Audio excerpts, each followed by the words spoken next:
আজকে আমরা ব্যারাকপুর স্কুলের কস্ট ট্যাক্সের বড় বড় অঙ্কগুলো করব। দেখ, এবছর পরীক্ষায় আমরা জানি টোল লেজারের যে লিফো আর ওয়েটের মধ্যে আসার সম্ভাবনা বেশি, কিন্তু আমি বারবার বলছি 70 থেকে 80% তো লিফোই আসার চান্স আছে পরীক্ষায়। ঠিক আছে, মানে খুব ভালো করে করতে হবে লিফো।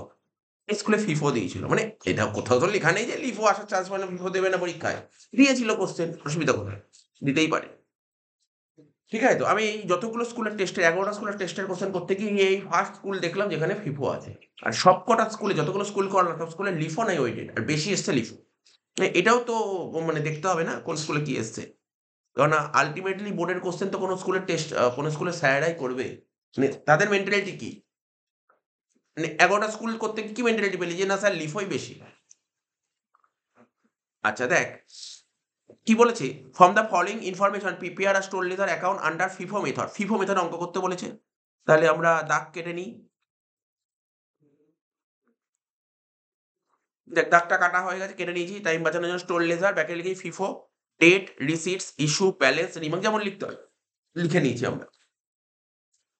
তো প্রথমে দেখ কি বলেছে, 2013 সাল জুন মাসের 2 তারিখ।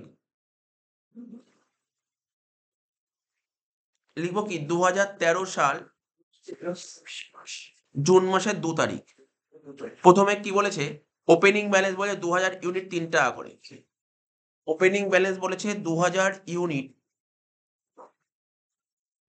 3 টাকা করে, কত হলো? 6000 টাকা। ঠিক আছে, যেটা বেরোলো তাকে বলা হয় ওপেনিং স্টক।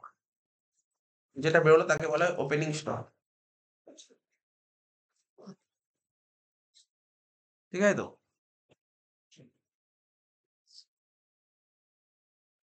নেক্সট কি বলেছে, 10 তারিখ। 10 তারিখ বলেছে রিসিভ করেছি 10,000 ইউনিট 3 টাকা করে।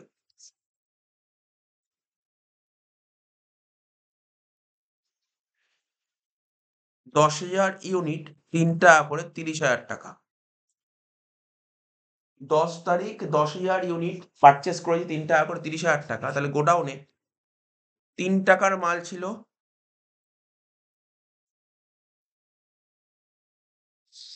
ওই একই 3 টাকার মাল গোডাউনে কতগুলো ছিল?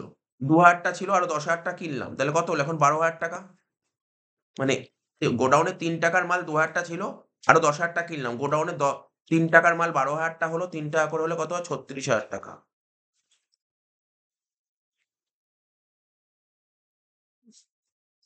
10 এর পর আবার 10 তারিখ ইস্যু বলেছে 6,000 ইউনিট। 10 তারিখ 6,000 ইউনিট ইস্যু করেছিস। তাহলে ইস্যুতে 6,000 ইউনিট লিখবো। আমার গোডাউনে একটা রেটেরই মাল আছে 3 টাকা। 6,000 ইন্টু 3 করলে কত হবে? 18,000। 12,000 এর মধ্যে 6,000 মাল বেরিয়ে গেল, রইল 6,000। 3 টাকা করে হবে 18,000।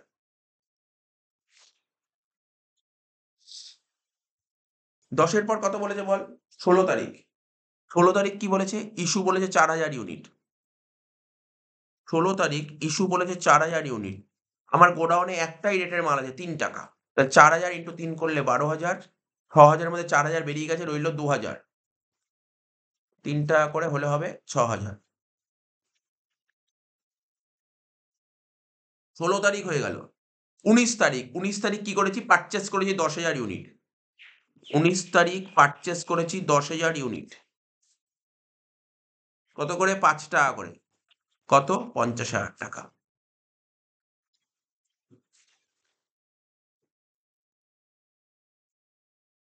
আমার গোডাউনে 3 টাকার রেটের মাল ছিল। আমি আবার 5 টাকার রেটের মাল পারচেজ করলাম। 3 টাকার রেটের মাল 2,000 টা ছিল।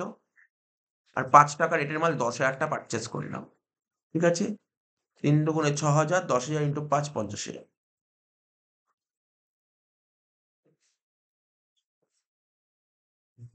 ২৩ তারিখ ইস্যু বলেছে ৬,০০০ ইউনিট। ২৩ তারিখ ইস্যু বলেছে ৬,০০০ ইউনিট। ঠিক আছে তো? তাহলে যেহেতু ফিফো, তার মানে আমাদেরকে ৩ টাকার রেটের মালটা নিতে হবে, তাই তো? ৩ টাকার রেটের মাল নিতে হবে। তাহলে ৩ টাকার রেটের মাল নেব কত? ২,০০০ টা। ৬,০০০ লিখলে তো হবে না? ২,০০০ টা। তাহলে ৫ টাকা রেটের মাল নেব বাকি ৪,০০০ ইউনিট। তাহলে এটা হলো ৬,০০০ আর এটা হলো ২০,০০০। ঠিক আছে?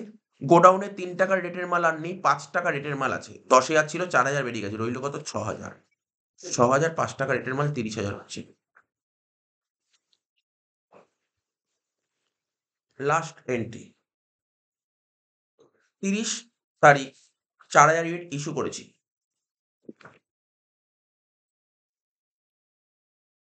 ৳৫ করে কত হবে? ২০,০০০।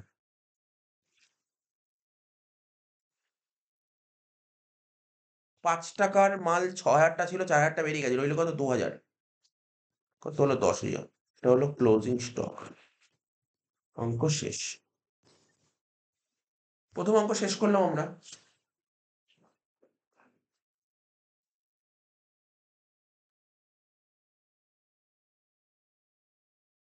এর সঙ্গে থিওরি দিয়েছিল কি? Difference between LIFO and FIFO. Common theory, common আমি ১১ টা স্কুলের টেস্টের কোয়েশ্চেন গুলো করাতে গিয়ে ২ টো থিওরি খুব কমন পেয়েছি। টেস্টের কোয়েশ্চেন কেন করে জানিস তো? একটা আইডিয়া পাওয়ার জন্য টেস্টের কোয়েশ্চেন কারা করে? বিভিন্ন স্কুলের টিচাররাই করে টেস্টের কোয়েশ্চেন। আর বোর্ডের কোয়েশ্চেন কারা করে? স্কুলের টিচাররাই করে। কারণ তাদের মেন্টালিটি কি হচ্ছে এবছর টেস্টের কোয়েশ্চেন করার সময়? তাহলে সেইগুলো তোকে এইজন্য মানুষ টেস্টের কোয়েশ্চেন করে। যেমন সমস্ত স্কুল করাতে গিয়ে আমি কি দেখেছি যে কোন থিওরিটা সবচেয়ে বেশি এসছে? এসছে difference between FIFO and LIFO আর না হলে ওয়েটেড এভারেজের অ্যাডভান্টেজ ডিটারমিনেন্ট। এই ২ টো থিওরি বেশি এসছে এবং আমার সাজেশন দেখবি এই ২ টো থিওরি দেওয়া আছে। Plus important question. যারা কোয়েশ্চেন সেট করে ওরা বোর্ডে কোন কোয়েশ্চেন দিতে পারে সেটাকে ফোকাস করেই কিন্তু কোয়েশ্চেন সেট করে। ঠিক আছে? সুতরাং এই ২ টো কোয়েশ্চেন খুবই ইম্পোর্টেন্ট কোয়েশ্চেন। ব্যাস তোরা তো অঙ্কই করবি বলেই দিয়েছি। আর আমি কি বলেছি? আমি বারবার বলছি অঙ্কে কি ইম্পোর্টেন্ট? LIFO important. এবার লিফো ইম্পোর্টেন্ট মানে ওয়েটেড দিতে পারে না, কোথাও লেখা নেই কিন্তু। কোথাও লেখা নেই দিতে পারে না। এটা মাথায় রাখবি। লিফোটা বেশি ইম্পোর্টেন্ট।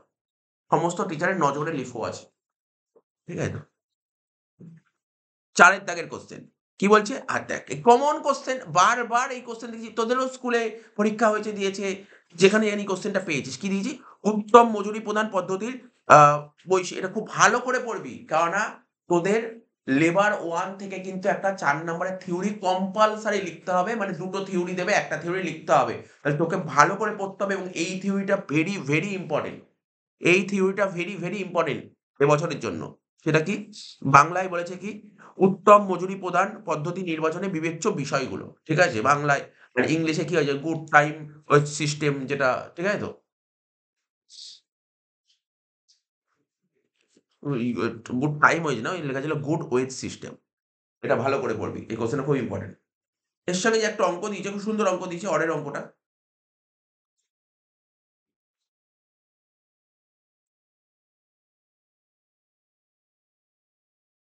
অরে কি দিয়েছে দেখ।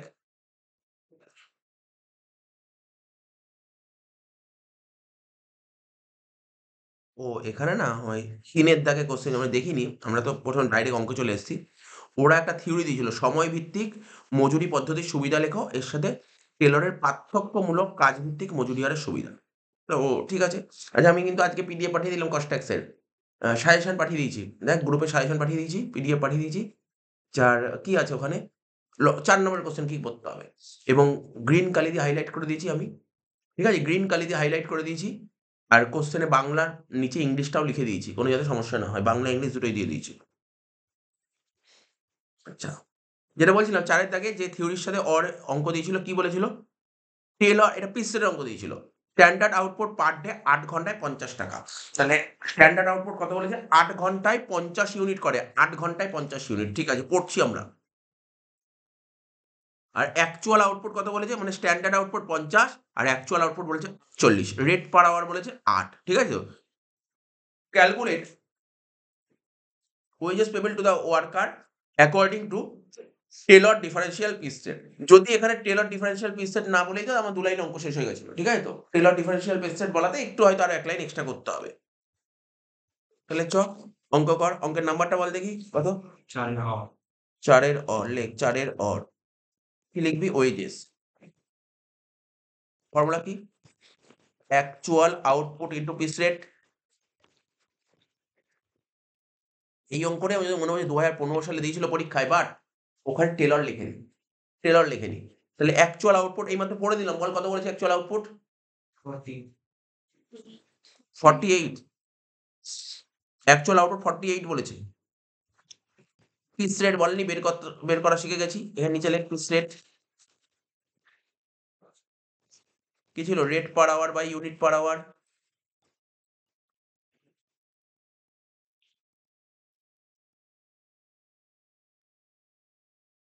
রেট পার আওয়ার কত বলেছে অঙ্কে? স্যার ৮ টাকা বলেছে রেট পার আওয়ার ৮ টাকা।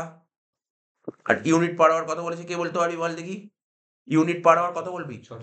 ৬ টাকা। ৬ টাকা unit per hour. ৬ unit. ৬ unit. কি করে বুঝতে পারলি? ৬ ইউনিট? ৪৮ না, ওটা হবে না।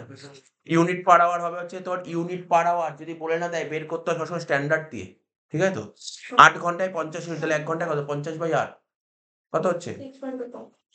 6.25 এটা হবে। 6.25 ভাগ কর। ৮ কে 6.25 দিয়ে ভাগ কর। 1.28 তাহলে পিসের হলো 1.28 ঠিক আছে তো? ঠিক আছে? এবার আমরা টেলরে কি শিখেছিলাম? কখনো বিলো স্ট্যান্ডার্ড হয়, কখনো অ্যাবভ স্ট্যান্ডার্ড হয়। ঠিক আছে তো? এই কোশ্চেনে দেখ তো কি হবে? স্ট্যান্ডার্ড কি? বিলো না above? Below. Standard below. Okay ৫০ করতে বলছে, ৪৮ করেছে। ও বিলো স্ট্যান্ডার্ড করেছে। তাহলে 80% হবে এখানে। ঠিক আছে? এই অঙ্কটাই ২০১৫ তে এসেছিল 80% শুধু করতে হয়নি। বাকি সেম ছিল। ঠিক আছে তো? জাস্ট একটু একটা লাইন চেঞ্জ করে দিয়েছি। জাস্ট একটা লাইন করতেই পারে এরকম চেঞ্জ। এবার যে ধর পুরো হুবহু ঝেপে মুখস্থ করে চলে যাবে, সে তো বলবে সে তো এইটা করতে হবে না 80%। বুঝতে পারলি ব্যাপারটা? এগুলো দেখতে হবে কিন্তু। তাহলে বল কত হচ্ছে অ্যান্সার? 1.28 ইন্টু 80% ঠিক আছে তো? ইন্টু 48 কত হচ্ছে অ্যান্সার? ৪৯.152 এই অঙ্কটা যখন ২০১৫ সালে এসেছিল, ওনার কোশ্চেনটা ঘুরিয়ে দিয়েছিলেন তোকে বলে দিচ্ছি কোশ্চেনটা কেমন ছিল। আমার যতদূর মনে পড়ছে কোশ্চেনে লেখা ছিল কি বলতো? স্ট্যান্ডার্ড আউটপুট লেখা ছিল ৮ ঘন্টায় ৪৮ মিনিট। এটা লেখা ছিল। আমার যতদূর মনে পড়ছে। এই ৪৮ টা ছিল স্ট্যান্ডার্ড আর অ্যাকচুয়ালটা ছিল ৫০ ঠিক আছে তো? এজন্য ওখানে রাউন্ড ফিগারে বেরিয়েছিল অ্যান্সার। যাই হোক এমনি বুঝতে পেরেছিস তো ব্যাপারটা কি হয়েছে? হয়ে গেল অঙ্ক শেষ। তাহলে কে থিওরি লিখবে বল? ২ লাইনের অঙ্ক। ফার্স্ট তুই ভাবিস না কিন্তু তোর পরীক্ষায় এরকম অঙ্ক দেবে। মানে এটা দেখ, তোর পরীক্ষায় পিস রেট দেবে তো এটুকু সিওর। আর পিস রেটে কি থাকতে পারে? যে পিস রেট বের করা হবে নাকি? Actual output into piece rate. ব্যাস হয়ে গেল actual output into piece rate. এবার তোর পরীক্ষায় ২ জন ওয়ার্কার দিয়ে দেবে। ২ জন ওয়ার্কার দিয়ে দেবে যেমন করেছি। এক্স আর ওয়াই দুজনেরই অ্যাকচুয়াল আউটপুট লিখে দিলি। এবার পিস রেট বলে দেবে না বের করে নেবো। কি করে বের করলাম? এবার তো রেট পার আওয়ার বা ইউনিট পার আওয়ার বের করে নিলাম। এইবার দেখতে হবে বিলো নাকি অ্যাভাব। একই অঙ্ক জাস্ট একটু ২ লাইন হয়তো এক্সট্রা করতে হবে। ঠিক আছে তো? ৫ এর দাগের অঙ্ক দেখ কি বলছে? হ্যালসে আর রোয়ানের অঙ্ক দিয়েছে। তার সঙ্গে দেখ একটা থিওরি দিয়েছিল হ্যালসে আর রোয়ানের ফর্মুলা লেখো। আর হচ্ছে এদের মধ্যে তুলনা ভিত্তিক আলোচনা মানে ডিফারেন্স লেখো। স্যার হ্যালসে রোয়ানের ফর্মুলাটা লিখে দিন। আরে ফর্মুলা লেখার কি দরকার? আমরা যখন অরের অঙ্ক করবো ওখানেই ফর্মুলা লিখে দেবো। আলাদা করে লেখার দরকার নেই। দেখেছিস আমি এই অঙ্কটা আমি কতবার তোদের বলেছি। এই অঙ্কটা আমি ক্লাসে অন্য স্কুলের টেস্টের কোশ্চেন করতে গিয়ে এই অঙ্কটা পেয়েছি। ঠিক আছে? মনে করার চেষ্টা কর এই অঙ্কটা পেয়েছি সেই অঙ্কটা গ্যারান্টিড করাইছিলাম মনে পড়ে আগে কোন একটা স্কুলে করাচ্ছিলাম?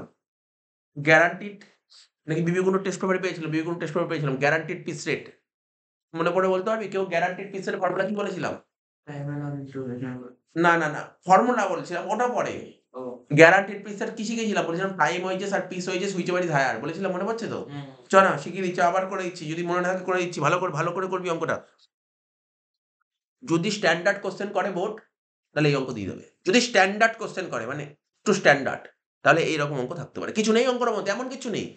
এমন কিচ্ছু নেই অঙ্কটার মধ্যে। বেকার অঙ্ক। এই অঙ্ক ক্লাসে বহুবার করানো। একদম ইজি অঙ্ক। কি দেখ তুই দেখ উনি অঙ্কটা পড়ে বুঝতে পারছিস রোয়ান দিয়েছে, হ্যালসে দিয়েছে। রোয়ান আর হ্যালসে তুই কখন করতে পারবি? তুই টাইম অ্যালাউড আর টাইম টেকেন জানিস তাহলেই করতে পারবি নাহলে তো করতে পারবি না। তুই যদি কোনো কারণে অঙ্ক থেকে টাইম অ্যালাউড বের করে দিবি অঙ্ক শেষ। অঙ্ক শেষ হয়ে গেল। কারণ টাইম টেকেন বলে দিয়েছে দেখ। পর কোশ্চেনটা পড়। During a certain week in the month of July 2013, a worker manufactured 250 articles মানে ওয়ার্কার কতগুলো প্রোডাকশন করছে? ২৫০ টা ইউনিট তৈরি করছে। আর্টিকেল মানে এতগুলো ইউনিট তৈরি করছে। ওয়ার্কিং আওয়ার বলেছে ৫০ ঘন্টা, টাইম টেকেন ৫০ বলে দিয়েছে। ওয়ার্কিং আওয়ার ৫০ মানে টাইম টেকেন ৫০ বলে দিয়েছে। স্ট্যান্ডার্ড রেট ৫ টাকা per hour, sir rate per hour বলে দিয়েছে। দেখেছিস তো? তোর কি দরকার? হ্যালসেভার ওয়ান করতে গেলে স্যার টাইম টেকেন দরকার, টাইম অ্যালাউড দরকার, মানে টাইম টেকেন আর টাইম অ্যালাউড পেলেই তো টাইম সেভ পেয়ে যাবে ওটা দরকার নেই। টাইম টেকেন দরকার, টাইম অ্যালাউড দরকার, রেট পার আওয়ার দরকার। ৩ টে হলেই অঙ্ক হয়ে যাবে। তুই কি পেয়েছিস বল? স্যার টাইম টেকেন পেয়েছি, রেট পার আওয়ার পেয়েছি, টাইম অ্যালাউড পাইনি। তাহলে চ দেখি করা যাবে কিনা। বলছে standard time to manufacture an article is 15 minutes. করাইনি আগের দিন? আগের ক্লাসে করাইনি? একটা ইউনিট করার জন্য তোকে কতটা সময় দিয়েছে বল? একটা করতে তোকে কতটা সময় দিয়েছে? ১৫ মিনিট। তা একটা করতে যদি ১৫ মিনিট সময় দেয় তুই কতগুলো করছিস? ২৫০ টা। ২৫০ টা করতে সময় দেবে কত? 250 ইন্টু 15 মিনিট কর, 250 ইন্টু 15 কর, ক্যালকুলেটার নে। 3750 মিনিট। তা 3750 মিনিট এটাকে ঘন্টায় কনভার্ট করতে হবে। 62.5 ব্যাস হয়ে গেল। টাইম অ্যালট বেরিয়ে গেল। আর কি ছিল অঙ্কের মধ্যে? শেষ। সিম্পল জিনিস তো, জাস্ট কি করলাম? আমি কিছুই করিনি। তোকে পরীক্ষায় এরকম দিয়ে তোকে জাস্ট কনভার্সন করতে হবে। আর এরকম অঙ্ক দিয়ে সবাই ঘাবড়ে যাবে, বাবা খুঁজে পাচ্ছি না, কোথায় টাইম টেকেন, কোথাও টাইম অ্যালাউড। ঠিক আছে? তো হল্লা আরম্ভ করে দেবে এক্সাম হলে। দেখ কিছুই নেই অঙ্কটার মধ্যে। তো দেখ কি বলছে, অঙ্কটা আরম্ভ কর। ১ম এ কি লিখবি? লেখ standard time to produce for 1 unit. এরকম লিখে, লিখে করতে হবে। লেখ স্ট্যান্ডার্ড টাইম টু ভালো করে করবি অঙ্কটা। আমি বললাম স্ট্যান্ডার্ড অঙ্ক দিলে অঙ্ক দিতেই পারে। দিতেই পারি অঙ্ক, না তো স্ট্যান্ডার্ড অঙ্ক কি? দিতেই পারি অঙ্ক। নরমাল অঙ্ক। আমার কাছে তো নরমালই লাগলো অঙ্কটা। Standard time to produce, standard time to produce for 1 unit. কত বলেছে বল?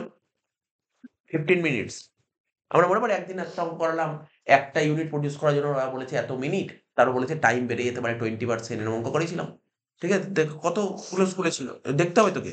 আর আমি বলব এরকম অঙ্ক কোথায় ছিল, কোন স্কুলে ছিল তোকে বলে দিচ্ছি। আমি যখন করি, আমার যখন মনে পড়ছে, কুমার সুতোষ, কে হিন্দু আর হচ্ছে কেবি, ৩ টে স্কুলের মধ্যে কোনো না কোনো স্কুলে ছিল। তাও বলে দিলাম। তাও বলে ৩ টে স্কুলের মধ্যে কোনো না কোনো স্কুলে ছিল এই অঙ্কটা। ছিল হ্যাঁ, হ্যাঁ। কেভিতে ছিল কেবিতে ছিল। Standard time to produce for 1 unit 15 মিনিট। ঠিক আছে? এবার কি লিখবো? তারপরে লিখবো কি? Time allowed. এইজন্য বলছি আমরা যে পেপারগুলো সলভ করেছি বিভিন্ন স্কুলের টেস্টের কোয়েশ্চেনগুলো একটা, একটা করে সলভ কর। রিভিশন করলে তোর কনসেপ্টগুলো আরো ক্লিয়ার হয়ে যাবে। Time allowed. তাহলে কি বিবি কুন্ডুর টেস্ট পেপার আমাকে তোরা নিজেরাই বাড়িতে করতে পারবি। এগুলো আগে একটু প্র্যাকটিস করে নে। কেননা আর কটা হলে আর স্কুলে হয়তো খুব জোরে একটা স্কুল হবে, ব্যাস শেষ হয়ে গেল স্কুল। তারপর বিবি কুন্ডু টেস্ট পেপারে চলে আসবো। Time a lot. টাইম অ্যালট কত? এইমাত্র বললাম, কত বললাম বল? 250 ইউনিট ছিল না? Into 15 minute. তাহলে কত হচ্ছে? 3750 মিনিট লিখবি, হ্যাঁ? 3750 মিনিট মানে কত বললাম? 62.5 আওয়ার্স। হয়ে গেল। 62.5 আওয়ার্স হয়ে গেল।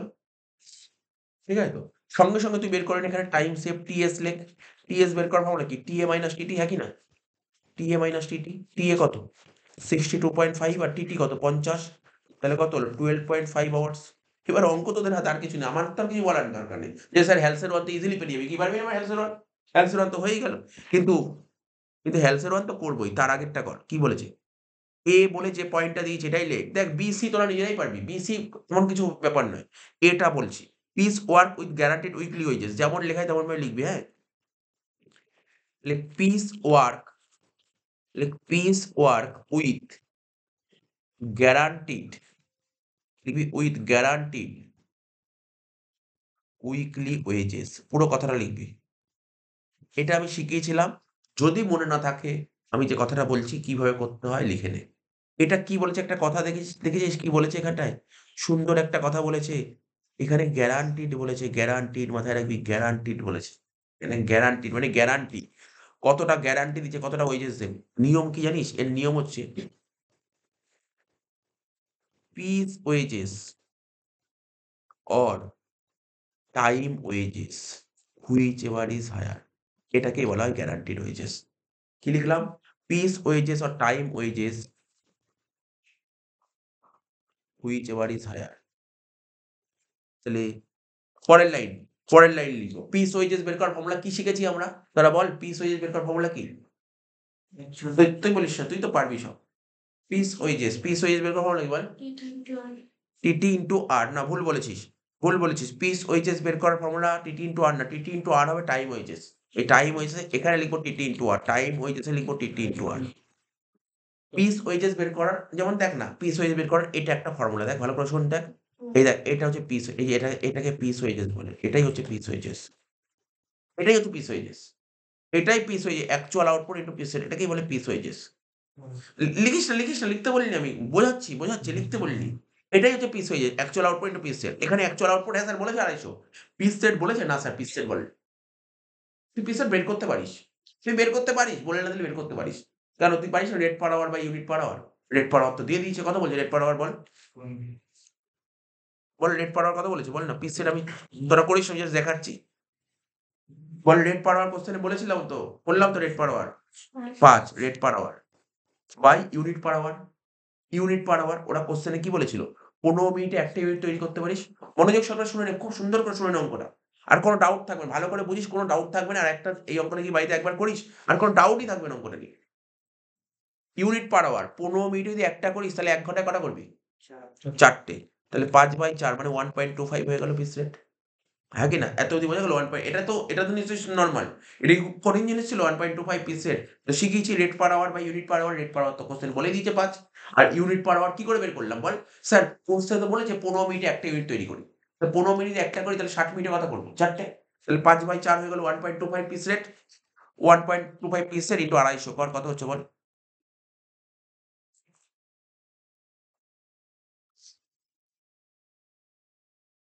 ৩১২.৫ ৩১২.৫ বুঝতে পারলি কি বললো? কিচ্ছু করতে হবে না। বুঝতে পারলি? এটা একটা প্রসেস। এটা একটা প্রসেসের মধ্যে চললো। ঠিক আছে? এটা করতেই পারে। এটা না করার কোনো ব্যাপার নেই। আরেকটা হয়। পিস সেট বের করার ফর্মুলা কি শেখালাম তোকে? স্যার আপনি বললেন পিস সেট বের করার ফর্মুলা না, না। আরে বাবা ওটা পরে বলছি। আগে শোন, ব্যাপারটা শোন। পিস ওয়েজেস বের করার ফর্মুলা কি বললাম? Actual output into piece set একটা ফর্মুলা তো। এটা তো একটা ফর্মুলা স্যার, এটা তো করা যাবেই। এটা তো অরিজিনালি। এটাই জেনুইন লাগে আমার কাছে। আমার কাছে জেনুইন লাগে এটা। ঠিক আছে তো? আরেকটা ফর্মুলা আছে। সেটা কি? যেটা ওরা ওই আগে থেকেই বলে আসছে। টিএ ইন্টু রেট করা হয়। ঠিক আছে? টিএ কত ছিল অঙ্কে বল টিএ? টিএ কত বের করলাম বল? বের করলাম তো। 62.5 আর রেট পার আওয়ার কত ছিল? ৫ গুণ কর। গুণ কর। 62.5 ইন্টু ৩১২.৫ ঠিক আছে তো? তাহলে অঙ্কটা ধর ২ লাইনে হয়ে যাবে যেখানে করছিস। ২ লাইন ছাড়। ২ লাইন ছেড়ে কিছু কথা লিখে রাখ। পিস রেট বের কর, সুন্দর করে ফর্মুলা লিখে রাখ। আমি বলছি সুন্দর করে ফর্মুলা লিখে রাখ, লিখে ২ লাইন ছেড়ে লিখে রাখ। ঠিক আছে? মনে ডাউট থাকলে সমস্ত ক্লিয়ার হয়ে যাবে। পিস সেট বের করার ফর্মুলা লেখ। ২ টো ফর্মুলা বলেছি লিখে রাখ। ২ টো ফর্মুলা। যেটা খুশি তুই করতে পারিস। কি বলেছি ফর্মুলা লেখ? একটা লেখ, একটা কি বললাম? এই লিখে দিচ্ছি আমি। পিস ওয়েজেস বের করার ২ টো ফর্মুলা দিচ্ছি। ২ টো formula. Formula ১ actual output into piece rate. আরেকটা formula time allowed into rate per hour. ২ টো ফর্মুলা। ২ টো ফর্মুলা। এই ২ টো ফর্মুলার মধ্যে তুই তোর কাছে যখন যেটা এভেইলেবল থাকবে তখন তুই সেটা করতে পারবি। ঠিক আছে? যখন যেটা এভেইলেবল তখন তুই সেটা করতে ২ টো জেনে রাখ। ক্ষতি কোথায়? একই তো হলো ব্যাপার। জেনে রাখতে হবে। Actual output into piece rate আর একটা time allowed into rate per hour. ঠিক আছে তো? তাহলে এখানে কি লিখবো? আমি টাইম অ্যালাউড করে দিলেই তো হয়ে যাবে। একটা তো করলেই তো হবে। Time allowed into rate per hour. তাহলে বুঝতে পারলি? এই দুটোর মধ্যে যেটা বড় হবে। এবার বোঝা গেল ব্যাপারটা কি করে করতে হয়? টাইম অ্যালাউড কত ছিল? এইমাত্র তো করলাম। স্যার আপনি একবার লিখে দিন ৩১২.৫ কেননা আমি নিজে লিখলাম তো পরে। আর তোদের যদি মনে হয় লিখিয়ে দিতে পারিস টাইম অ্যালাউড এখানে লেখ। এখানে লেখ ফর্মুলাটা লেখ। Time allowed into rate per hour. ঠিক আছে? অর লেখ। এই তো লিখলাম তো টিএ ইন্টু আর। অর কি ছিল? টিটি ইন্টু আর। টিএ কত বেরিয়েছে বল? টিএ কত বের করেছিল? বল? এটাকে একবারে ৩১২.৫ করে দিলাম। আচ্ছা ঠিক আছে লিখে দেখাতে বলছিস? দেখাচ্ছি। টিএ কত ছিল অঙ্কে? ৬২.৫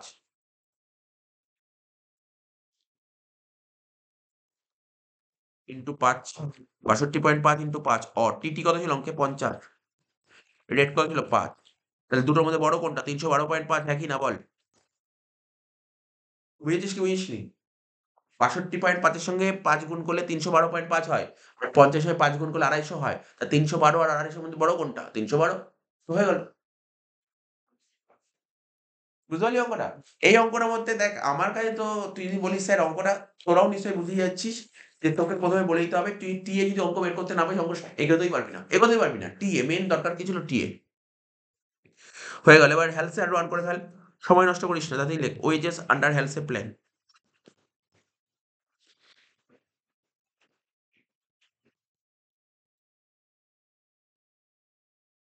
ওয়েজেস বের করার ফর্মুলা কি হবে? Time wages plus bonus. Formula হবে TT into R plus 1/2 into TS into R. TT ছিল ৫০, আর ছিল ৫, ১ এর ২, টিএস কত বের করেছিলাম? ১২.৫ আর রেট কত করেছিল? ৫। ৫০ এর ৫ গুণ করলে ২৫০ আর এটা কত হচ্ছে? ১২.৫ ইন্টু ৫ ডিভাইডেড বাই ২ ৩১.২৫ কত হচ্ছে? ২৮১.২৫ ঠিক আছে? নেক্সট চলে আয়। Wages under one plan. অঙ্কটা ভালো অঙ্ক ছিল? এই পেজের অঙ্কটা? Wages under one plan.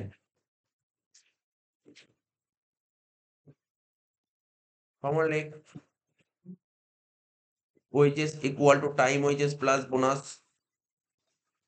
Formula কি? TT into R plus bonus TT by TA into TS into R. বল কোশ্চেন কি ভুল আছে কি বলি? টিটি ইন্টু আর কত? 50 ইন্টু 5। টিটি কত ছিল? 50। টিএ ছিল 62.5। টিএস ছিল 12.5। আর ছিল 5। 50 ইন্টু 5 250 প্লাস এটা কর 50 ডিভাইডেড বাই 62.5 ইন্টু 12.5 ইন্টু 5 কত হচ্ছে? 50। দেখে নিস তো। হ্যাঁ 300 হয়ে গেল। অঙ্কটা বাড়িতে এটা না স্টান মেরে রাখি, কারণ বাড়িতে প্র্যাকটিস করতে হবে। অঙ্কটা ভালো করে প্র্যাকটিস মারতে পারিস, ঠিক আছে? প্র্যাকটিস করতে পারিস, ঠিক আছে তো?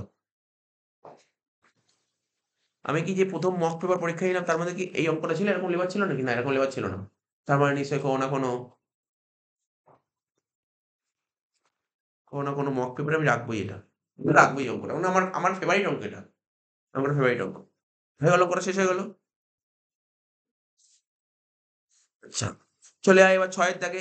6 এর দাগে চলে আয়, ট্যাক্সে চলে আয়। হাউস প্রপার্টি সরি কস্ট শেষ, ট্যাক্সে চলে আয়। গৃহ সম্পত্তি থেকে আয় ধার্যের ভিত্তিগুলি লেখো। মানে এটা কি বলতো? এটা আমার সাজেশনে দেওয়া আছে কোশ্চেনটা। মানে ওই যে ইনকাম ফ্রম হাউস প্রপার্টি ছিল না, চার্জিং সেকশন 22 লিখতে হবে। 3টেই পয়েন্ট লেখা ছিল।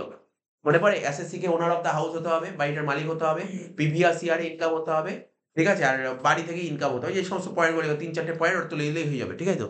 ফুল মার্কস পেয়ে যাবি। এর সঙ্গে অরে এসেছিল ওনার অফ আ হাউস। এটা মানে গৃহ সম্পত্তির মালিক লিখতে বলেছিল। তারপর বলছে শর্ট টার্ম ক্যাপিটাল অ্যাসেট। আমি সাজেশনে দিইনি শর্ট টার্ম ক্যাপিটাল অ্যাসেটস। আমি দেইনি। কেন দেবো ফালতু? আমি শর্ট টার্ম ক্যাপিটাল এর সঙ্গে লং টার্ম ক্যাপিটাল এর পার্থক্য পড়তে বলেছি। তো পার্থক্য পড়লেই ওর মধ্যে এই কোশ্চেনটা কভার হয়ে যাচ্ছে। যদি পরীক্ষায় ধর শুধু পার্থক্য পড়ে গেছিস, শুনে নে short term capital asset, long term capital এর শর্ট নোট পড়ে যাসনি। সেক্ষেত্রে কি করতে হবে? তুই শর্ট টার্ম ক্যাপিটাল অ্যাসেট কাকে বলতে পারবি? ওটা তো পড়ে গেছিস, শর্ট কোশ্চেনও পড়েছিস। এবার ওটা ১ নাম্বার হয়ে গেল। বাকি আরো ৩ নাম্বার দরকার। ৪ নাম্বার তো ৩ নাম্বার দরকার। কি লিখতে হবে? তুই কি বলবি? স্যার শর্ট টার্ম ক্যাপিটাল কি পয়েন্ট লিখবি? শর্ট টার্ম ক্যাপিটাল অ্যাসেটের উপর কত পার্সেন্ট ট্যাক্স চার্জ হয় বল? 15%। দেখ ২ নাম্বার পেয়ে গেলি। নাম্বারিং গুলো দেখ কিভাবে নাম্বার তুলতে হয়। ঠিক আছে তো? আর কি শিখেছিলি? যে না sir short term capital asset মনে পড়ে? ওই যে পার্থক্যতে কি পড়েছিলি বল? Sir short term capital asset বেচে যদি কোনো লাভ হয় তাকে কি বলে? Short term capital gain. তুই না পড়া থাকলে কিভাবে লিখতে পারিস দেখ। নাম্বার কিভাবে তুলতে হয়। না পড়া থাকলেও নাম্বার তোলা যায়। Sir short term capital asset আ ব মানে ১ম এ লিখলি কাকে বলে? তারপর লিখবি শর্ট টার্ম ক্যাপিটাল অ্যাসেটস এর কিছু ইম্পোর্টেন্ট নোটস, মানে যেটাকে কি পয়েন্ট বলা হয়। ঠিক আছে? কি লিখবি? Sir short term capital asset বেচে যদি কোনো লাভ হয়, শর্ট টার্ম ক্যাপিটাল গেইন বলে। নাম্বার 2nd পয়েন্টে লিখে দিলি শর্ট টার্ম ক্যাপিটাল গেইন এর উপর কত পার্সেন্ট ট্যাক্স হয়? শর্ট টার্ম ক্যাপিটাল এর উপর 15% ট্যাক্স হয়। এবার তুই কি বলবি যে শর্ট টার্ম ক্যাপিটাল লস আর গেইন এর মধ্যে সেট অফ এর ব্যাপারটা ছিল না একটা সেট অফ? মনে পড়ে? শর্ট টার্ম ক্যাপিটাল লস হলে ও শর্ট টার্ম ক্যাপিটাল গেইন আর কার সাথে অ্যাডজাস্ট করতে পারে? Long term capital gain. ঠিক আছে তো? শর্ট টার্ম লস হলে। বোঝা গেল? স্যার হয়ে গেল। আর কি লিখবি? উদাহরণ দিয়ে দিবি তুই। কি উদাহরণ দিবি? একটা উদাহরণ বল না। গোল্ডের মেয়াদ ক বছর? ৩ বছর। তুই মনে করবি, নিজেই মনে করবি যে তোর একজন বলবি ধর মিস্টার রাম গোল্ড কিনেছে এত তারিখে। মনের মতন একটা ডেট দিয়ে দিবি যা খুশি। কেউ জিজ্ঞাসা করবে না। করে মনে করি 1st জানুয়ারি ২০২৫ কিনেছে। যা খুশি একটা ডেট দিয়ে দিবি। ঠিক আছে? আ মানে আচ্ছা কারেন্ট ডেট দিবি না, একটু পেছনের ডেট দিবি। একটু পেছনের ডেট দিলে সুবিধা হবে। ধর ও গোল্ড কিনেছে কবে ধর বলবি স্যার ও ধরুন গোল্ড কিনেছে ১/১/২৩ এ। ঠিক আছে তো? আর গোল্ড ধরুন বিক্রি করে দিয়েছে ধরুন ১/১/২৪ এ। তাহলে ও গোল্ড কতদিন ইউজ করলো? স্যার ১২ মাস ইউজ করলো। আর আমরা জানি গোল্ডের মেয়াদ কত? ৩৬ মাস। তাই জন্য এটা শর্ট টার্ম ক্যাপিটাল অ্যাসেটস। মানে নিজের মতন নাম্বার কাটবে, নিজের মতন উদাহরণ দিই, পুরো নিজের মতন। ৩ টে উদাহরণ দেয়া যায়। একটা কি উদাহরণ বললাম? একটা গোল্ড। বেশি দিতে হবে না। গোল্ড। কি পড়েছি? বাড়ি। বাড়ির মেয়াদ ক বছর ছিল? ২ বছর। আর কি ছিল? শেয়ার। শেয়ারের মেয়াদ ক বছর ছিল? ১ বছর। ওই তো লিস্টেড শেয়ার। তাহলে বুঝলি কি সুন্দরভাবে পড়তে হবেই না এই কোয়েশ্চেন, তুই এমনি বানিয়ে লিখতে পারবি। স্যার শর্ট টার্ম পড়ে গেছি, লং টার্ম পড়ে যাইনি। আরে বাবা উল্টোটা তো হবে। শর্ট টার্ম উল্টো, লং টার্ম। এটা মাথায় রাখতে হবে। কারণ আমি এটা সাজেশনে দিইনি। কেন জানিস? পার্থক্যটা এইভাবে দিয়েছি, শুধু তোকে মাথায় রাখবি। পার্থক্যটা এইভাবেই পড় যাতে তুই লিখতে পারিস। যদি পরীক্ষায় আসে। এটার জন্য কমন আনকমন এর কোনো ব্যাপার নেই। ঠিক আছে তো? এমনি লেখা যাবে। আর এর জন্য তোকে আমি বারবার বলছি বাড়িতে পড়েও যেতে হবে না এই কোয়েশ্চেনটা। এই কোয়েশ্চেনটা পড়েও যেতে হবে না। আচ্ছা, তার সঙ্গে অরে কি দিয়েছে দেখ, বলছে মূলধন মানে ক্যাপিটাল অ্যাসেট ট্রান্সফার। মনে হচ্ছে খুব সম্ভবত এই কোশ্চেনটা আগের বছর পরীক্ষায় চলে এসেছিল। আর যদি আগের বার পরীক্ষায় চলে আসে তাহলে আমি এই কোশ্চেনটা দিইনি সাজেশনে। ঠিক আছে তো? আচ্ছা। তারপর ৩ এর দাগে যে কোশ্চেন দিয়েছে এটা তোর আসবেই না পরীক্ষায়। সুতরাং এই কোশ্চেন পড়ার দরকার নেই। কিন্তু ইনকাম ও আদার সোর্স থেকে অঙ্ক দেবে। স্কুল যে কোশ্চেন সেট করেছিল ও অঙ্কর জায়গায় থিওরি দিয়ে দিয়েছিল। অঙ্কই আসবে পরীক্ষায়। এবং আদার সোর্স থেকে কি পয়েন্ট ইম্পোর্টেন্ট আমার কাছে যেটা লেগেছে ফ্যামিলি পেনশন। ফ্যামিলি পেনশন খুব common point. Sublet house, winning from lottery. ঠিক আছে? আর interest post office savings bank মানে ৪ টে পয়েন্ট ভালো করে রাখবি। আর বাকি যা পয়েন্ট থাকে যা থাকে সেটাই দেখে, দেখে বসিয়ে দিতে হয়। সো বাকি পয়েন্ট বলছি না। আচ্ছা। শোন হাউস প্রপার্টি অঙ্ক চলে আয়। হাউস প্রপার্টি অঙ্ক খুব সোজা অঙ্ক দিয়েছে। এই অঙ্ক তো ভালো দিয়েছে।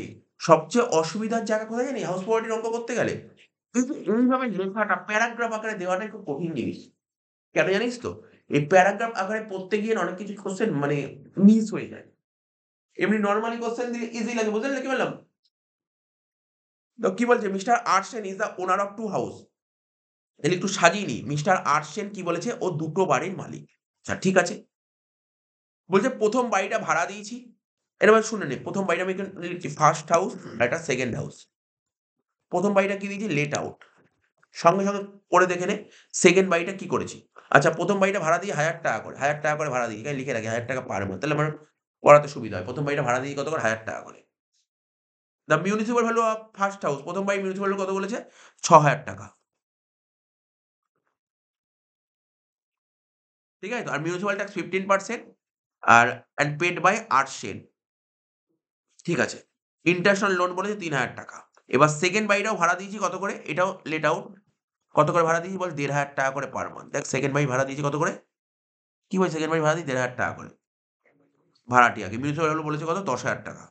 আচ্ছা। The house has been constructed from borrowed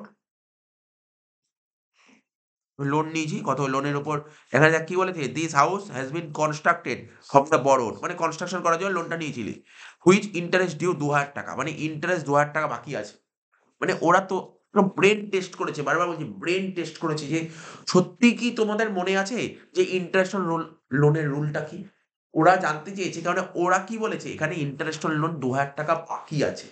ঠিক তার পাশে বলেছে মিউনিসিপাল ট্যাক্স পে করেছে ১,০০০।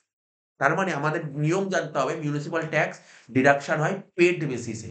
যত টাকা পে করবে তত টাকাই ছাড় পাওয়া যায়। আর ইন্টারেস্ট অন লোনটা ডিউ বেসিস হয়। এটা তোকে জাস্ট জানতে চেয়েছে তুই কতটা জানিস। কি বললাম বুঝতে পারলি তো? যদি এখানে লিখতো মিউনিসিপাল ট্যাক্স ডিউ ৳২,০০০ তাহলে মিউনিসিপাল ট্যাক্স আসতো না। কি বললাম বুঝতে পারলি তো? মানে রুলটা বুঝতে হবে। আমরা যখন মিউনিসিপাল ট্যাক্স এর কন্ডিশন পড়েছিলাম কি বলেছিলাম? It is paid by the owner আর municipal it is deducted only paid basis. তুমি এই বছর যত টাকা পে করবে তত টাকাই ছাড় পাবে। তো মিউনিসিপাল ট্যাক্স তুই পে করেছিস কত? ৳১,০০০ তা ৳১,০০০ পে ও আবার বলেছে ৳১,০০০ পেড বাই টেনেন্ট বলেছে দেখ ৳১,০০০ পেড বাই টেনেন্ট ভাড়াটিয়া পে করেছে। তো এটা তো আসবে না পরের কথা।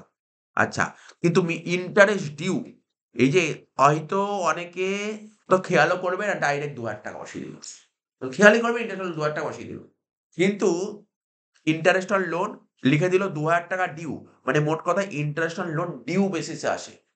কি আসে? Interest on loan due basis এ। সাপোজ ধর কোয়েশ্চেন এ বলে দিল ইন্টারেস্ট অন লোন ৳১০,০০০ টোটাল ৳১০,০০০ বলল ৳১০,০০০ বলছে ইন্টারেস্ট অন লোন পেড বলেছে ৳১০,০০০ ভালো করে শুনবি। পেড বলেছে ৳১০,০০০ আর ডিউ বলেছে ৳২,০০০ সেক্ষেত্রে কত লিখবি? ৳১২,০০০ লিখবি। টোটালটা লিখতে হয়। বুঝতে পারলি কি বললাম? তোর তুই যে লোন নিয়েছিস বাড়ি করার জন্য তাহলে তো ইন্টারেস্ট দিতে হবে। এই বছর ইন্টারেস্ট ক্যালকুলেশন দাঁড়িয়েছে ৳১২,০০০ তার মধ্যে যদি ৳১০,০০০ দিয়ে দিই, ৳২,০০০ বাকি রেখেছি। আসবে কত টাকা? টোটালটা আসবে, টোটালটা। এটা হচ্ছে নিয়ম। এই নিয়মটা তোকে জানতে হবে। আজ নাই এখানে শুধু ডিউ বলেছে। কিন্তু তোকে তো কোয়েশ্চেন এরমভাবে ঘুরিয়ে দিতে পারে। তা বুঝতে হবে। টোটাল ১২,০০০ ইন্টারেস্ট অন লোন পুরোটা আসে। বুঝতে পারলি না? আচ্ছা তুই বল এটাই যদি বলতো মিউনিসিপাল ট্যাক্স তাহলে তুই কি লিখতি? এটা যদি মিউনিসিপাল ট্যাক্স লিখতো তুই অ্যান্সার কত লিখতি? আমি ৩ টে অপশন বলছি। ১০ লিখতাম, ২ লিখতাম, ১২ লিখতাম। কোনটা লিখব? ৳১০,০০০ কারণ মিউনিসিপাল ট্যাক্স কি লেখা আছে? Paid basis. কত টাকা পে করছিস? ৳১০,০০০ আর ইন্টারেস্ট হলো ডিউ বেসিস। ডিউ মানে কি? ডিউ মানে হচ্ছে যদি তোমার বাকি থাকে সেটাও তুমি নাও। মনে কর না ভাইয়ার এখন করলি 11 এ আউটস্ট্যান্ডিং সেলারি করতি না? তো সেলারি তুই ৳১০,০০০ পে করেছিস, ৳২,০০০ বাকি রেখেছিস। তো তুই হায়ার অ্যাকাউন্ট করার সময় পিএল এ সেলারি কত লিখতি? ১০ লিখতি না ১২ লিখতি? ১২ লিখতি। এটাই বলেছে সেটা। ওটাই সেম জিনিস। এটা মাথায় রাখতে হবে। কারণ এই ছোট, ছোট জিনিসই তো ভুল হয়ে যাবে। এই ছোট, ছোট জিনিস মাথায় রাখতে হবে। আচ্ছা মোটামুটি বোঝা গেল। এবার দাগ কাট। অঙ্কটা ছোট অঙ্ক ছিল। বাট এইভাবে সাজিয়ে দিয়েছে। আচ্ছা কি বের করতে বলেছে? ওরা তো হাউস প্রপার্টি ইনকাম বের করতে বলেছে। পড়ে নে তো। হ্যাঁ স্যার হাউস প্রপার্টি ইনকাম বের করতে বলেছে। রুপিসের ৩ টে দাগ কাট। অঙ্কটা কোনো কঠিন না কিন্তু। কঠিন নেই। অঙ্কের মধ্যে এমন কোনো পয়েন্ট নেই। ঠিক আছে? কঠিন বলে।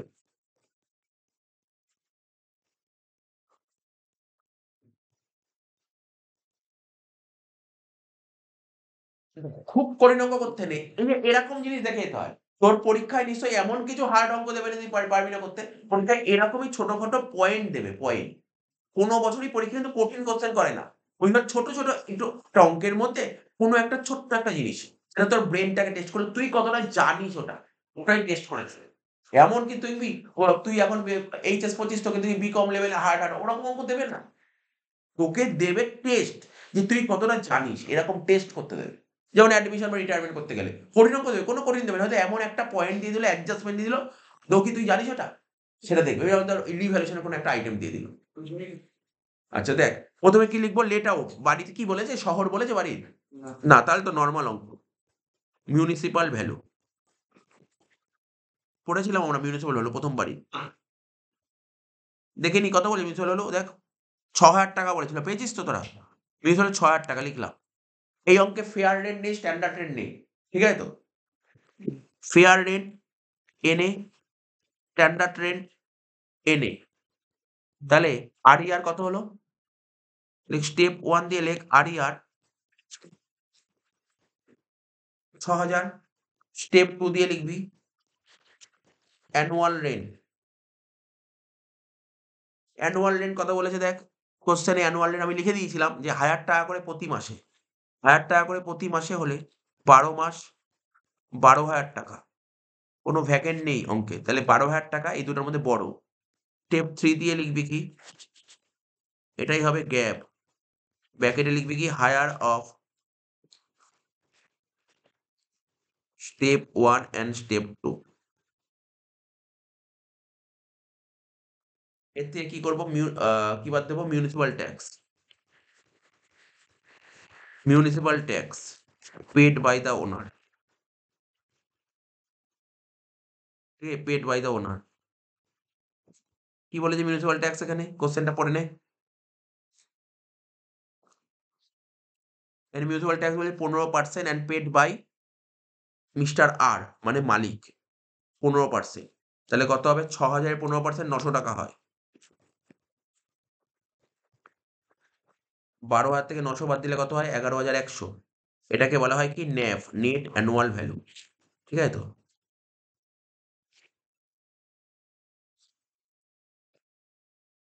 এতে কি বাদ দেব? Deduction under section 24। ১ম এ কি লিখব? Standard deduction 30%। ১১,১০০ র উপর 30% করে দেখ কত হচ্ছে?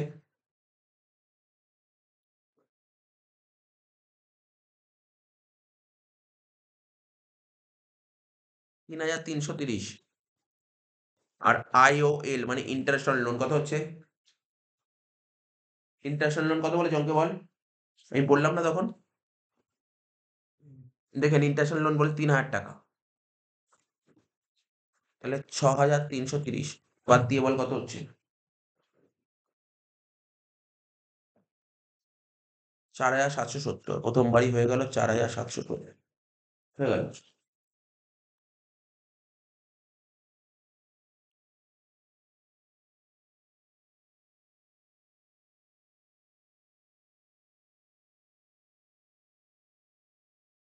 হাউস 2 ওটাও লেট আউট। ১ম এ লিখব মিউনিসিপাল ভ্যালু কত বলেছে? দেখ হাউস 2 র মিউনিসিপাল ভ্যালু কত বলেছে? ৳১০,০০০।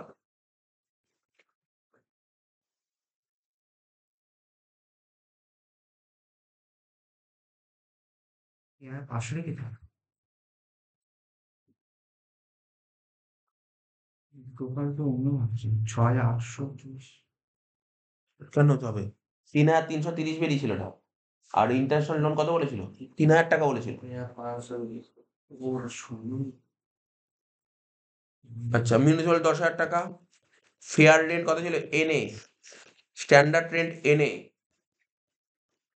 কত হলো? বাইরে 10,000 টাকায় বসলো। এটা হলো স্টেপ 1। কি লিখবো? Reasonable expected rent. স্টেপ 2 কি লিখবো? Annual rent. অ্যানুয়াল রেন্ট কত টাকা করে ভাড়া দিচ্ছে এখানে? 1,500 টাকা করে। 1,500 টাকা করে যদি ভাড়া দিই, কত হচ্ছে? 1,500 ইন্টু 12, 18,000। দুটোর মধ্যে বড় কোনটা? 18,000। স্টেপ 3 কি লিখবি? এটাই হয়ে গেল গ্যাপ। কি লিখবো? Higher of step 1 and step 2।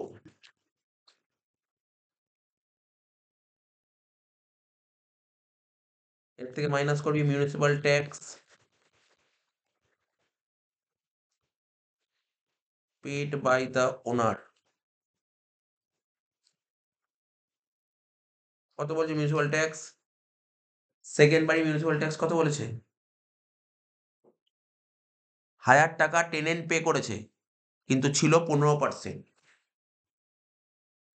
তাহলে 10,000 টাকার 15% করবি, মানে 1,500 টাকা হবে মিউনিসিপাল ট্যাক্স। তার মধ্যে 1,000 টাকা ভাড়াটিয়া দিয়ে দিয়েছে। তাহলে মালিক দিয়েছে কত?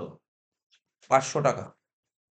তাহলে কত হলো? 17,500 টাকা। এটাকে কি বলে? NAV, net annual value. এর থেকে মাইনাস কর ডিডাকশন আন্ডার সেকশন 24। প্রথমে কি লিখবি? Standard deduction 30%। 17,500 উপর 30% করে দেখ কত হচ্ছে?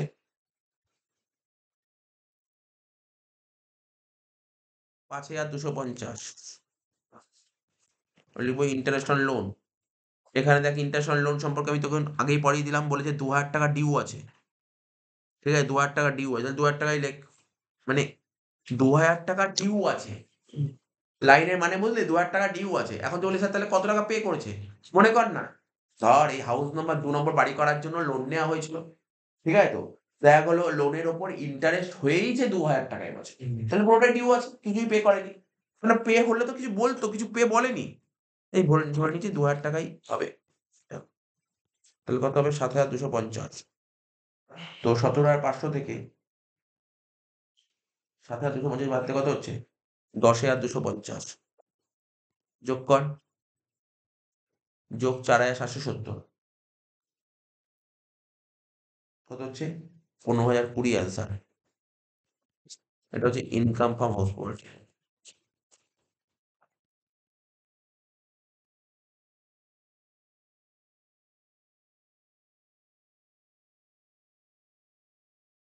হয়ে গেল 7 দাগের অঙ্কটা। পরে কি দিয়েছে বলছে? গৃহ সম্পত্তি থেকে কখন ক্ষতি হয়?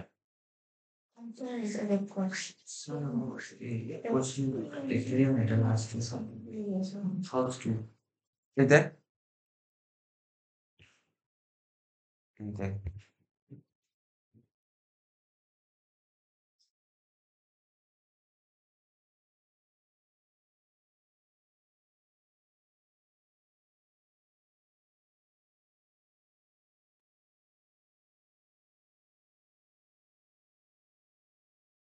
শুনে নিস।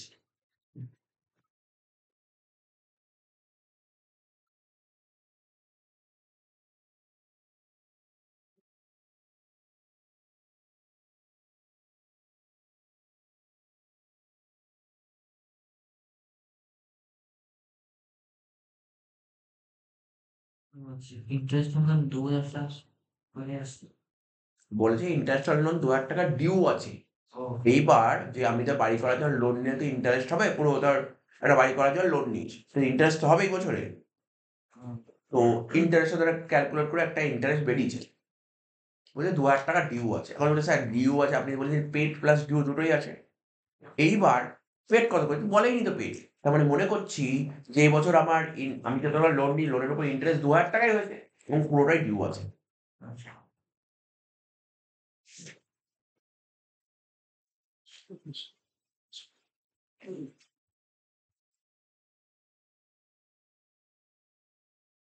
এটা বললো 10,000 18,000 টাকা দিল।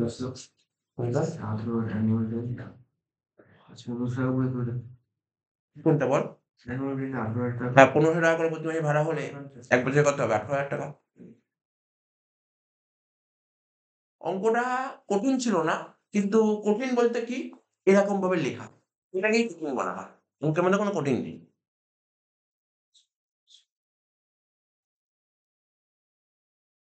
আচ্ছা দেখ পরের অঙ্কে চলে যাই, লাস্ট অঙ্ক।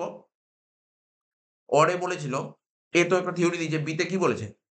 Mister S Roy completed construction of residential house in Kolkata. It's Kolkata March 31st. ও এই অঙ্কটা কি করাবো বল? এই অঙ্কটা মনে হচ্ছে মনে হয় ২০২৪ সালে এই অঙ্কটা দিয়েছিল। তাই না? ২০২৪ সালে আগের বছর এই অঙ্কটা দিয়েছিল। ছোট অঙ্ক। তে ৫ নম্বর না ৪ নম্বরে এসেছিল। যে দেখছি কি বলছে? মিস্টার এস রায় কলকাতায় তার বাড়ি সেটা কমপ্লিট করেছে। কবে? ৩১শে মার্চ ২০১৩ তে বাড়িটা কমপ্লিট করেছে। মিউনিসিপাল ভ্যালু ও না এই অঙ্ক তো দেয়নি। এরকম অঙ্ক দিয়েছিল, এই অঙ্কটা দেয়নি মনে হয়। মিউনিসিপাল ভ্যালু বলেছে ৪৫,০০০ টাকা। লেট আউট বাড়িটা ভাড়া দিয়ে দিয়েছে প্রতি মাসে ৫,০০০ টাকা করে। অ্যানুয়াল মিউনিসিপাল ট্যাক্স পেড ৮,০০০ টাকা। অ্যামাউন্ট স্পেন্ট অন রিপেয়ার্স ৩,০০০ টাকা বেকার দিয়েছে, কোনো কাজে লাগে না।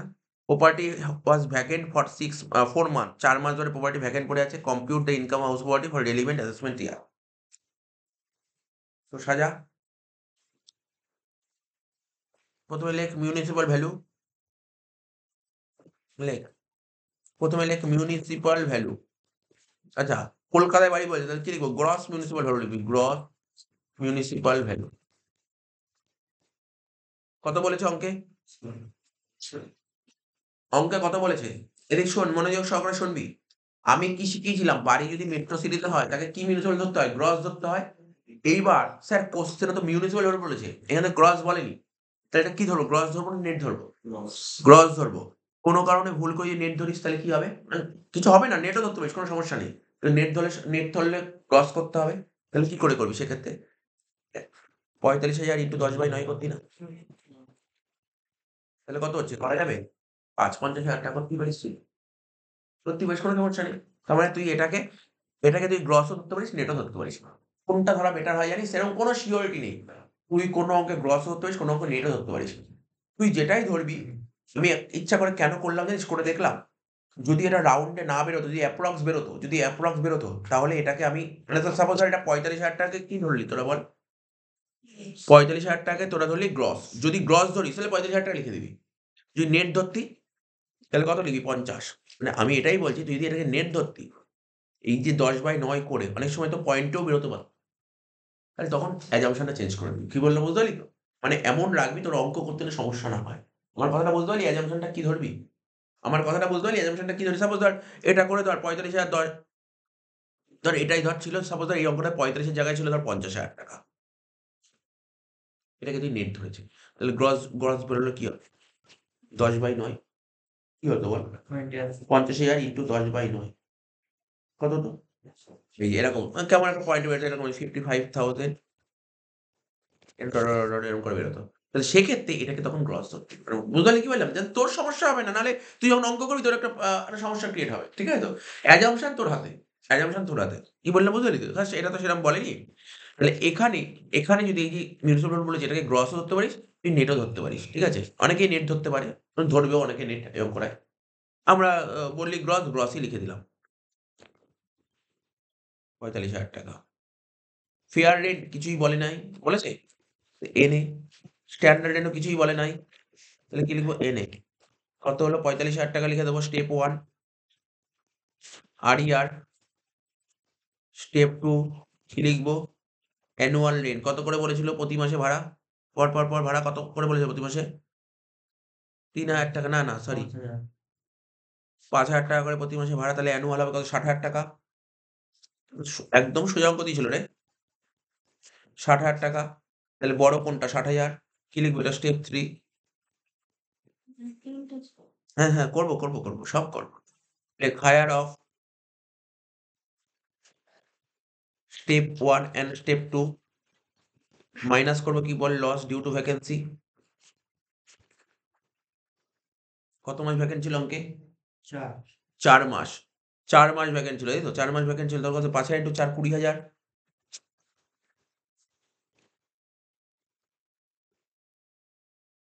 60 থেকে 20 বাদ দিলে কত হলো? 40,000। এটাকে কি বলে বল? গ্যাপ। এর থেকে কি বাদ দেবো? Municipal tax. কি বলেছিল মিউনিসিপাল ট্যাক্স সম্পর্কে? স্যার অ্যানুয়াল মিউনিসিপাল ট্যাক্স তো বলেই দিয়েছে। নরমাল, একদমই নরমাল অঙ্ক দেখ। 8,000 টাকা। 40 থেকে 8 বাদ দিলে কত হলো? 32,000 টাকা। এটা কি বলে? ন্যাভ। আর কি ওরা কি বের করতে বলেছে? ন্যাভ নাকি হাউস প্রপার্টি?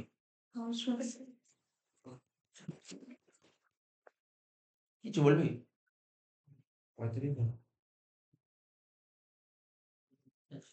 55,000 ছিল। ও আচ্ছা আচ্ছা। ডিডাকশন আন্ডার সেকশন 24 প্রথমে লিখবি কি? স্ট্যান্ডার্ড ডিডাকশন 30% কর। 32,000 30% করলে কত হচ্ছে?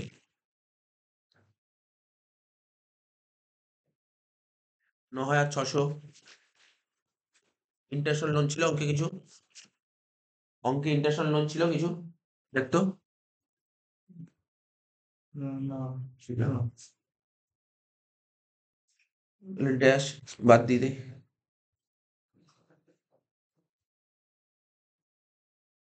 22,400। এটা হলো ইনকাম ফ্রম হাউস প্রপার্টি। শেষ হয়ে গেল।